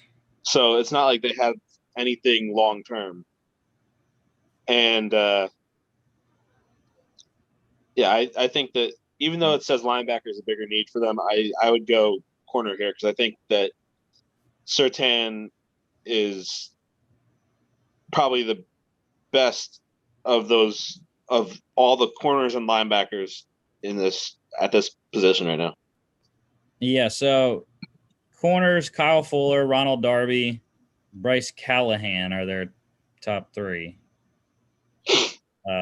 Linebackers, which obviously Micah Parsons would be an inside. They have Alexander Johnson and my guy Josie Jewell. So Micah Parsons was obviously upgrade either of those guys, but I think he would slide in for Alexander Johnson there. But yeah, Patrick Surtain, I agree. That's the thing. They gave Kyle Fuller a 1-year deal, but they gave Ronald Darby a 3-year. All right, Surtain here to the Broncos.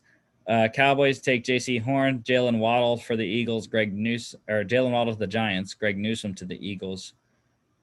Chargers. Now this sets up okay. They need offensive line, obviously. I mean, right there, I think the top guy on the board there with Darisaw, I think, is a solid fit for them here. Yeah, I would probably agree. They need a left tackle. Trey Pipkins is not going to do it there. Because they also need a guard, I think, to fill in for Ode Abalshi. Because I think left guard and Matt Filer, center Corey Lindsley, and right tackle Brian Balaga, I think all 3 of those guys are fine. But yeah, left tackle, right guard, I think is where they need. So yeah, definitely left tackle though. Go get your guy, Christian Darrisaw. Elijah Vera Tucker to the Vikings. That's every draft. Yep. Mac Jones to the Patriots, also in a lot of drafts. Travis Etienne to the Cardinals. That's also been in a lot of drafts as well, I feel like. Yeah, that's started happening a lot recently. It used to be Najee Harris is the top running back off the board, but I don't know why Harris has been falling, and ETN and Javonte Williams have been rising up the boards. All So right. it's interesting to see there. So we're here with Vegas. Vegas, I don't know. They're like I think I said this in the off season before that they're like the Texans. Who knows what the Raiders are doing right now? But I think there's a clear selection here. Well, I don't know. For me, I feel like there's two options here, that could change. But I'm trying to remember who their depth chart is at receiver. Oh, they're fine. Ruggs, John Brown, Hunter Renfrow, Willie Snead, Brian Edwards, Zay Jones. Okay, so forget about that. I was going to say Devontae Smith could be an option there, but they do have a solid core of receivers right now. So, yeah. Personally, I like the second guy off the board. Now, they don't really need a linebacker. With Corey Littleton, Nick Kwiatkowski, and they have Jonathan Abram as the strong side, but he's also listed as the starter at strong safety. So I have no idea. But yeah, that is why at first I was like, they don't need a linebacker. They have three, fine one. But yeah, that's why I would put Micah Parsons to the Raiders. They do need edge, but I think they filled that fine with signing Yannick Ngakoue. Yeah. And I mean, I feel like the edge class is kind of deep. They could possibly get one in the second round too. So, yeah. And the other thing that comes up with the top five here, the offensive tackle, which it says is their biggest need, they do need a right tackle. Brandon Parker is the starter right now, but I think that's okay. I mean, I don't think Brandon Parker is absolutely terrible. So I think you can go get a tackle with your second round pick. So yeah, I'm gonna go Micah Parsons here though. Yeah, that's a steal at 17. Devontae Smith to the Dolphins, Tevin Jenkins for Washington, Rashad Bateman for the Bears, Elijah Moore to the Colts, Trayvon Moehrig to the Titans. Your Jets getting Jalen Phillips, Landon Dickerson to the Steelers, Najee Harris for the Jags, Christian Barmore to the Browns, Kadarius Toney to the Ravens, Azeez Ojulari to the Saints, Jeremiah Owusu-Koramoah for the Packers, Caleb Farley to the Bills. And one thing that I thought was interesting is the Dolphins picks. Yeah, because they got Pitts in the beginning, and then somehow Devontae Smith fell all the way to them at 18, I think it is, right? So yeah, and I'm kind of mad because if that were to happen, well, I didn't get the trade through that I wanted to on my one dynasty league. I was trying to trade for Tua Tagovailoa, but did not get that to happen. Obviously, though, you saw my other trade that I got, the steal of the century that I called it for. I traded 2 second-round picks, number 3 and number 11, for one Mr. Cooper Kupp. Yeah, he's going to thrive with Matthew Stafford there. I mean, that's just fantastic. But all right, Kansas City here. They need tackles. They need tackles. And it sucks because Tevin Jenkins just went. Not just went. He went a while ago to Washington. So Sam Cosmi is there, which at this point in the first round, I don't think would be a horrible selection because from where I have been seeing him go is early second. So I think in reality, the Chiefs could trade back and still get Sam Cosmi. But another intriguing thing that I saw today was, what if the Chiefs just re-sign Eric Fisher? That's a big possibility too. So if they have that in mind, why not go with the best player? Mm-hmm.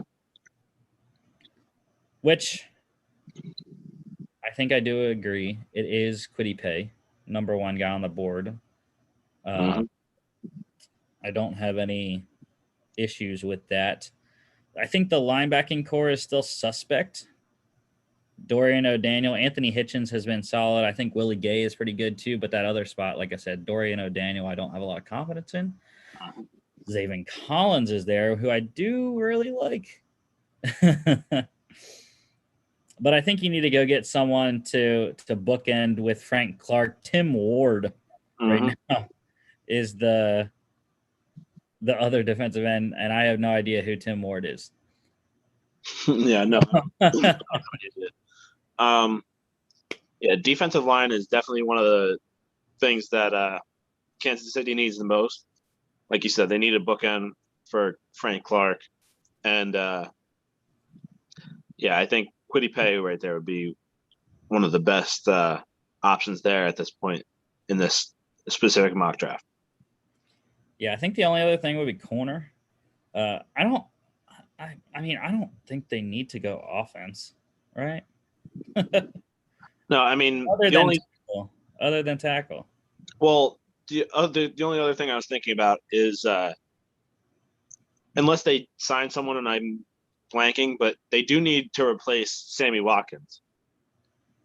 But I think they have the guys to do it, though. I mean, Demarcus Robinson, they have Tyreek Hill, Mecole Hardman, Demarcus Robinson, Byron Pringle, Antonio Callaway, who they took a shot on, Tajay Sharp.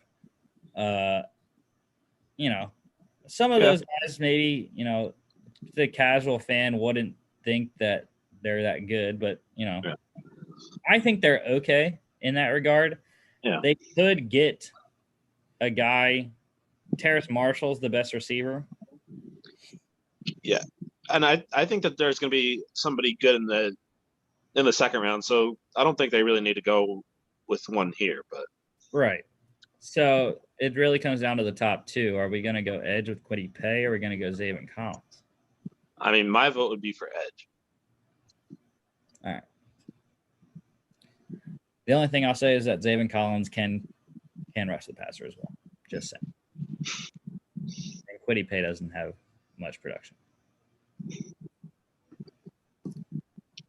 Bucks take Jason Oweh, Sam Cosmi to the Jags, Zaven Collins to your Jets, William Eichenberg to the Falcons, Javonte Williams for the Dolphins, Pat Fryer to the Eagles, Terrace Marshall to the Bengals, Jamin Davis to the Panthers. So, back on the Broncos. Mm-hmm. Already got a corner in Patrick Surtain. Do we double up on defense and go Nick Bolton? Yeah, I mean, I was thinking about that. And also, they need offensive line help too. And I think that Dylan Radins would be a nice selection there too. But yeah, it all depends on what they would actually view as the bigger need / who they think is the better player here. And I mean, they didn't go get a new quarterback yet, so they don't have to protect their new guy or whatever yet. And I think that the linebacker class is relatively thin in this one, especially at this point.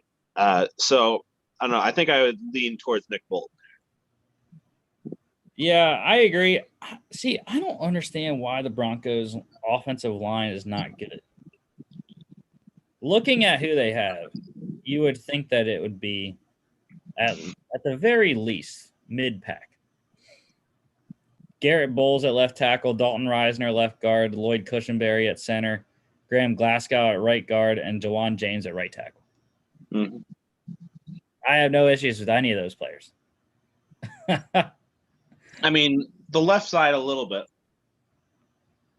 because Garrett Bowles, one of their former, I think he was a first-round pick, right?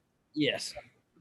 He didn't really have the best start to his career. I mean, he had a good year last year, but before that, I don't think he really had that great of a career. And then he got signed to a massive extension. Mm-hmm. But we're gonna go with Nick Bolton. I Mhm. like reuniting him with his former teammate and Drew Lock at Missouri. Mhm.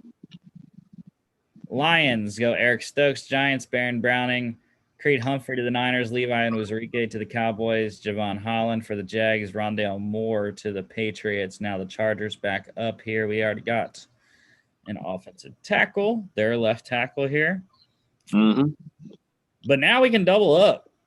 And like I said, right guard, I think, Mhm. is an issue. They do also have to replace Melvin Ingram, Mhm. which I don't think they need to do now. No. They have Kyler Fackrell and Uchenna Nwosu at the other edge, opposite of Joey Bosa. So I think they're all right at that point. I like Mhm. Wyatt Davis though right here. Yeah, I was thinking that too. There is another guard that I personally really like. That's a late round pick, like 5th or 6th round pick. The guard Aaron Davis from Notre Dame. But I think that Wyatt Davis is a solid selection here at this point. Or do we need a receiver? Amari Rodgers is there. Their receiver depth is actually pretty thin. Keenan Allen with Mike Williams, then it goes to Jalen Guyton, who had a fantastic undrafted rookie season. Just Mm-hmm. they do have a lot of guys there that have potential, but that are not big name guys. So I think it's Wyatt Davis. There's also a lot of edge rushers still here, even though I said I'm okay with who they have at edge. But I mean, look, you got Joe Tryon, Ronnie Perkins, Victor Rousseau, I think would be a steal here. Osai is also very solid. Basham, I think, is probably late second, but yeah, I mean, it's a lot of options for the Chargers here, but I think they're all in on protecting Justin Herbert this year. Yeah, I would definitely go Wyatt Davis and hope that one of those edge guys falls to them in the next with their next pick. All right, Raiders next pick here. So we got them Micah Parsons. Now I think is when we pick Dylan Radins. Really, take their next get their right tackle. Yeah, I like that pick.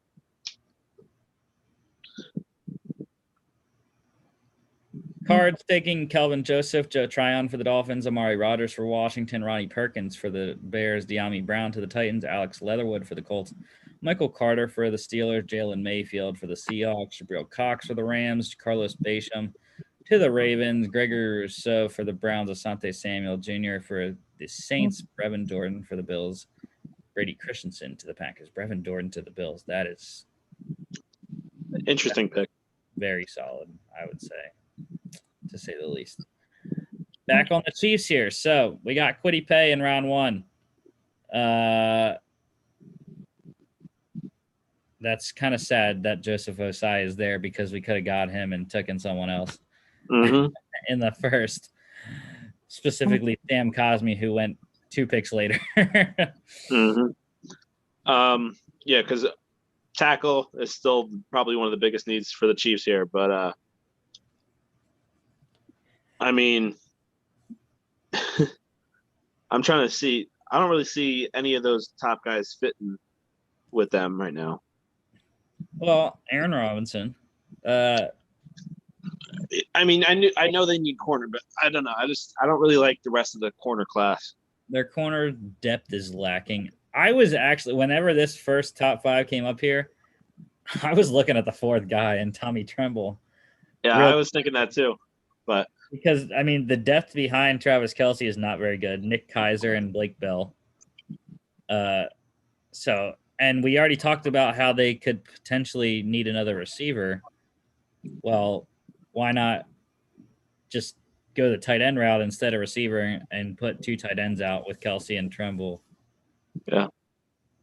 Because I mean the next wide receiver is Nico Collins, who I'm not a big fan of, but he is a big body guy where I think probably their biggest guy on the roster right now is Demarcus Robinson.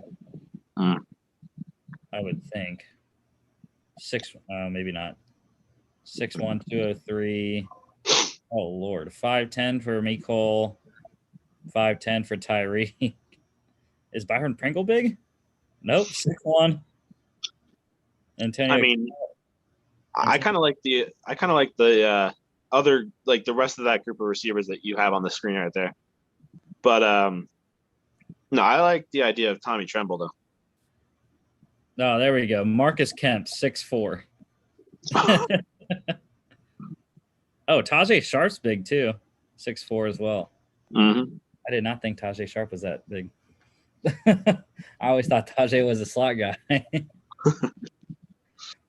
Yeah, I mean, they really don't need it. But like you said, I mean, if we're going to go all the way down here for receivers, and yeah, 6'1" for Amon-Ra. Tylan Wallace is around there too. Yeah, 5'11". Dwayne Eskridge, same thing, 5'9". Yeah. But Nico Collins, there you go, 6'4". So I think actually, if we're going to take a receiver, though, I think Nico Collins would fit perfectly, like I said, with the need to have size. Mm-hmm. So what are we thinking? And I think personally, Nico Collins. All right, then go that route then. Bucks get Kenneth Gainwell, Aaron Robinson to the Jags, Tommy Tremble to your Jets. There you go. All right. Joseph Osai for the Texans, Janarius Robinson for the Falcons, Jamar Johnson for the Bengals, Richie Grant for the Eagles. And the Broncos back up here. I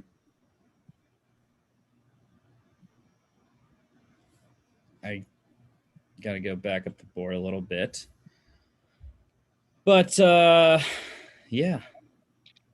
I mean, is it time for a quarterback? I don't know. I mean, I don't know.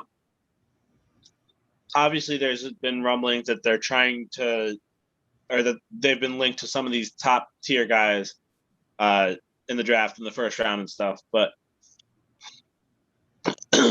I don't know. You got to think of, or you got to think like John Elway. Like, would he believe in a guy like Kyle Trask or Kellen Mond or any of these other guys that are still on the board, or would he rather ride with why am I blanking? What's the quarterback's name? Drew Lock. Yeah, Drew Lock. I don't know why I couldn't think of it. I mean, yeah, would you rather ride with him for another year and hope that you get a better shot at one of the quarterbacks coming out next year, or possibly another free agent, kind of like Peyton Manning? Not that there's going to be a Peyton Manning-esque free agent next year, but I don't know. I think that they're better off trying to protect Drew Lock. I mean, I know you said that they have a solid offensive line, but I don't know. I don't really like their depth though, and I think that there's a solid offensive lineman right at the top of the draft with Quinn Miners. Yeah. The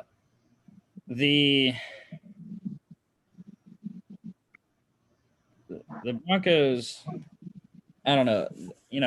I still think one more year of Drew Lock is fine, especially when he's getting Cortland Sutton back off a torn ACL. Mm-hmm. And the second year of Judy and Hamlin. Yeah, that's true. So who did we get for the Broncos already? We got Nick Bolton, Patrick Surtain. Cool. So I think that solidifies the defense. The defense should be very good. Yeah, I agree, though. Offensive line. Yeah, Quinn Miners there. That would fit perfectly. I think the weakest spot is probably one of the tackles or at center and Lloyd Cushenberry. The only issue with that is that I believe Cushenberry is, yeah. The issue with that is that Cushenberry was just a third-round pick last year. Mm. But, I mean, Quinn Miners can play guard, too. Mm-hmm. Not that I think they need that, though. With, obviously, Graham Glasgow, they're not going to replace. But Dalton Reisner at left guard, possibly. Yeah, it's tough, though. Maybe they do need to get a quarterback, but I don't know. I agree, though. Quinn Miners is probably the best offensive lineman you're going to get right now.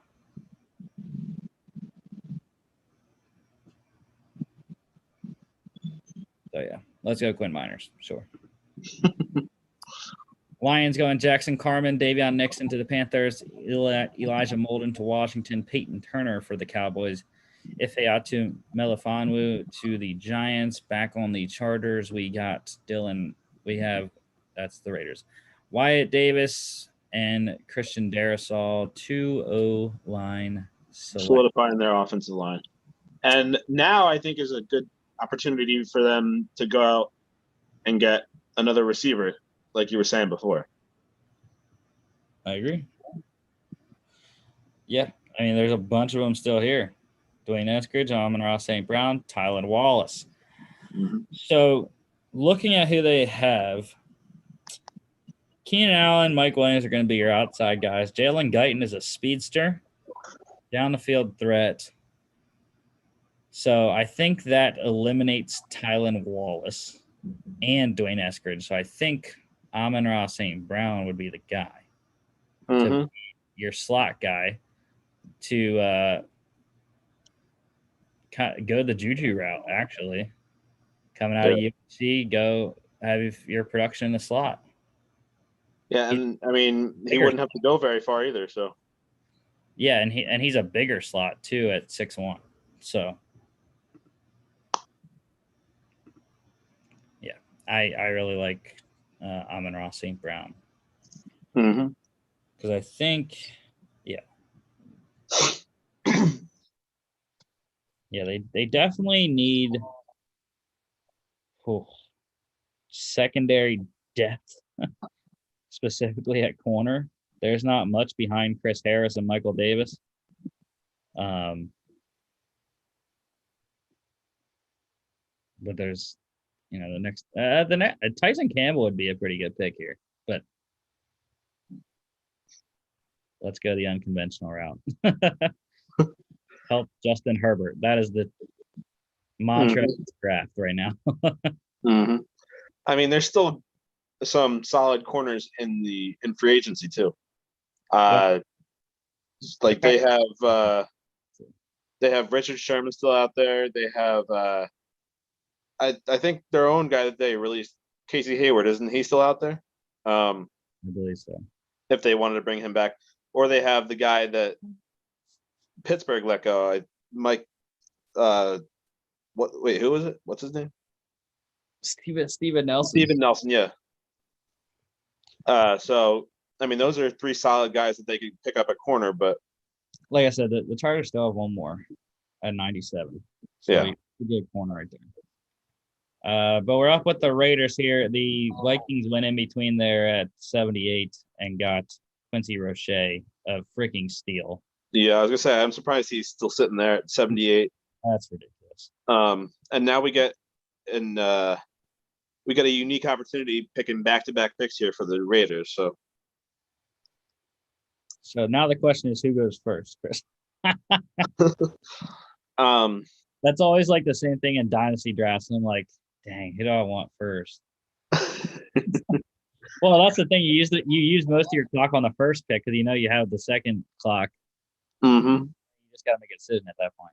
But for the Raiders here, we got Dylan Radins and Micah Parsons filling 2 big needs. I mean, another one of their needs according to this, is the interior defensive line, and there's two good guys right there at the top. But how about safety? They're also in need of safeties too. So I don't know who's still there for safety, but Hamza. he'd be a solid selection for them here. Yeah, and the Raiders don't have another pick. Okay, so cool. Yeah. See, I don't see interior defensive line as an issue though. Their D tackles are Quentin Jefferson and Jonathan Hankins, and then backing them up is David Irving and Solomon Thomas. Oh yeah, I forgot they did sign Solomon Thomas. Yeah, so I like Hamza here. The only other thing I could see is going interior O line with Josh Myers because they could replace Denzel Good at right guard. Because I think the left side is solidified with Colton Miller and Richie Incognito. Center is pretty good with Nick Martin, but I think the right side needs some work. Obviously, we got Dylan Radins already, Josh Myers fill that. But yeah, I agree. Get a replacement for Jeff Heath. They did re-sign Carl Joseph after his hiatus to Cleveland. But yeah, I like Hamza here. Get Jeff Heath out of the starting lineup, please. And we still got the next pick for them. So if you wanted to go back and get Josh Myers there, he'd be a solid pick for their second pick here. Yeah, I think that has to be the selection there. Dolphins what? Dolphins Davis Mills. Pete Werner to Washington, Milton Williams for the Bears, Tylan Wallace for the Eagles, Tyson Campbell for the Titans. Oh, Tyson didn't make it. Tyson didn't make it to the Chargers, Chris. Neither did Paulson Adebo. Spencer Brown. Paulson Adebo goes to your Jets. Spencer Brown to the Steelers. Trey Smith for the Rams. Dwayne Eskridge to the Browns. Stone Forsythe for the Vikings. Elijah Griffin to the Browns.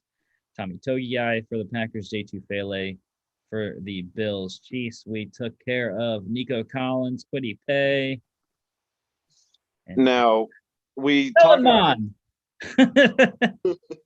we talked about the position before, and I kind of like that top guy there with Chaz Surratt because they do need linebacker help. Yeah, take care of Dorian O'Daniel. I agree. Chad Surratt is fantastic. All right, Kellen Mond to the Bucks. Oh, there's the quarterback of the future for Tampa Bay. The Patriots, Chargers. So we do have corners now. Just not as good of guys that I would have liked.